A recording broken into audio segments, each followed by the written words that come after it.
Hi, everyone. As many of you know, I am Paul Baranay. When Brian asked me if I was interested in giving a keynote talk about failure, I was very flattered, but I also wasn't quite sure what to make of it because he said, I can't think of anyone else who's more qualified to talk about the topic.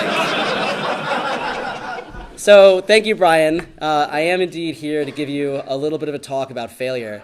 And in spite of it all, I don't want to pretend that I have all of the answers, but I do want to share some of my stories, some of what I've discovered as a judge, as a software engineer, basically just as a human living on this little globe for the past couple decades. So I hope you find some value in what I'm about to say.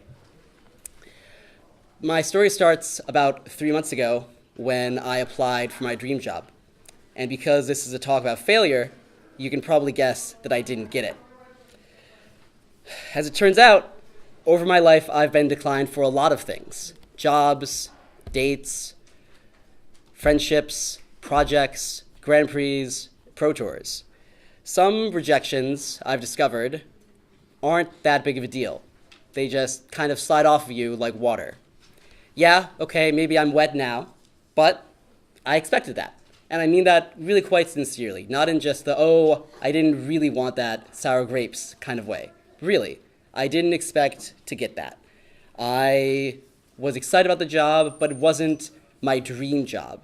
I was excited about that tournament, but I kind of expected to be declined. It wasn't something that I truly, deeply, in my heart of hearts, wanted to get.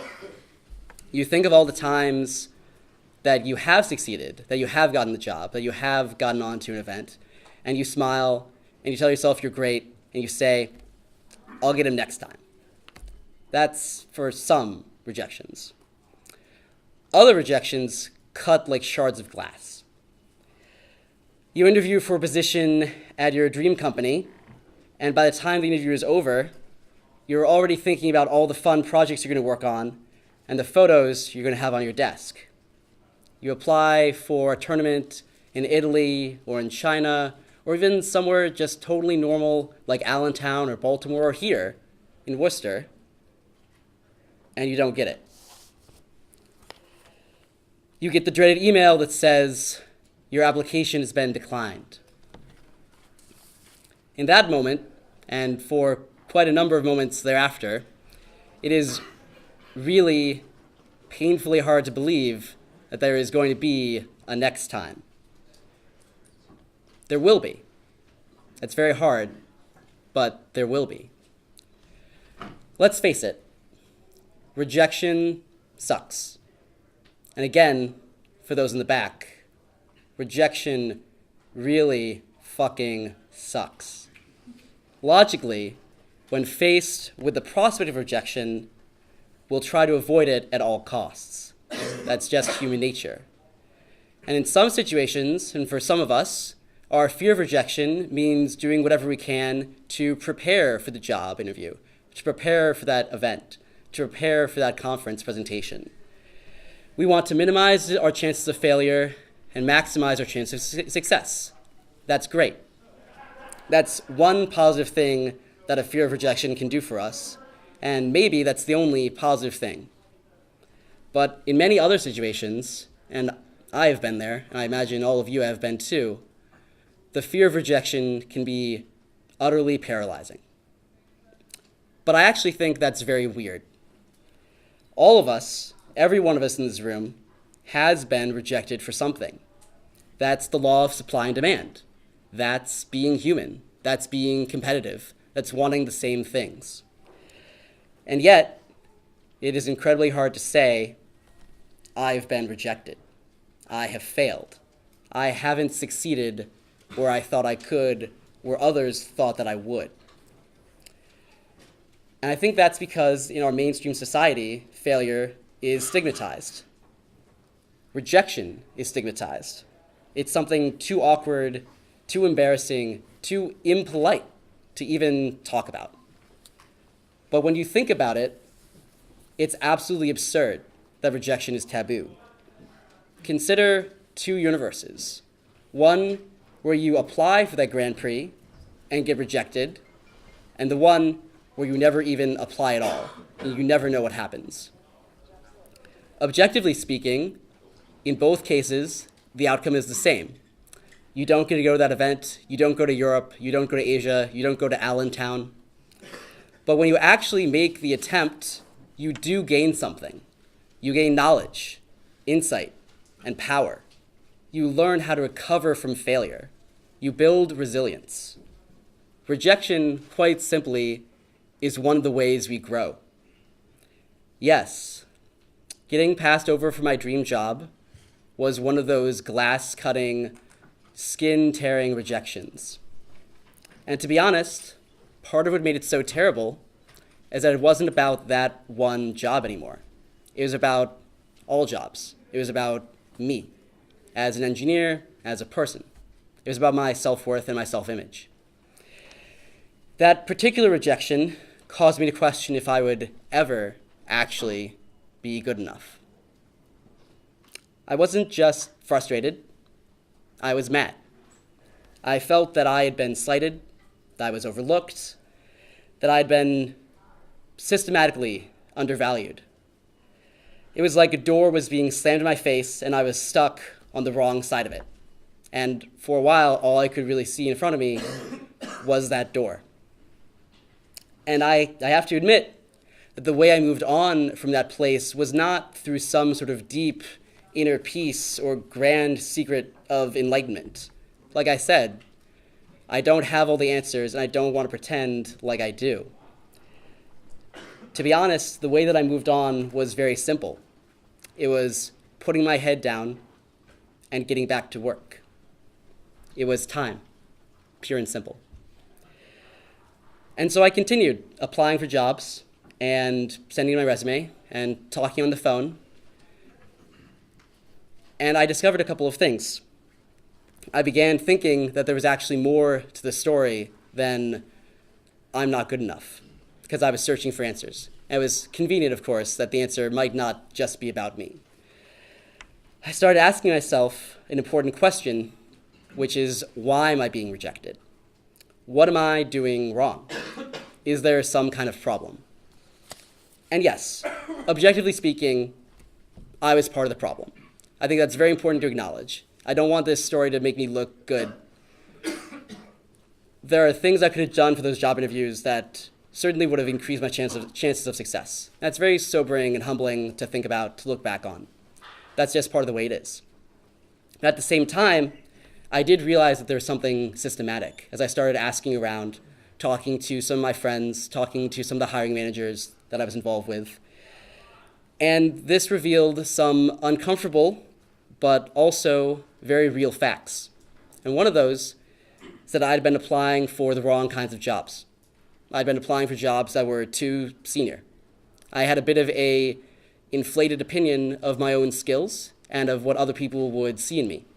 I had been in the industry, in software, for about a couple of years, but I thought that my experience in grad school would get me some bonus points, basically, some extra credit. So I was applying mostly for jobs that were senior software engineers, the kind of jobs that expected 4 or 5 years of experience, when in reality, I had 1, maybe 2. And this realization, although it required me to really rethink my self-image, was quite helpful. And I started avoiding any kind of job title that had senior in it. I started making sure that I was actually going to be a good fit for the position. And fair enough, sure enough, from that position moving on, my job search was much healthier and much more productive. So it worked. Something very similar happened for me in the judging arena back in 2012, when I applied for my very first Grand Prix, which was GP Philadelphia. Looking back, it's actually embarrassing to read that application because I completely understand why I was declined. I had been in O1 for a grand total of 3 weeks. The totality of my judging experience was an F&M, a game day, and a Grand Prix trial.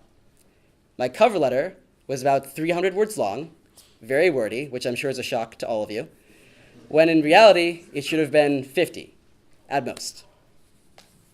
And yet, In spite of all those objective facts, I thought I was great.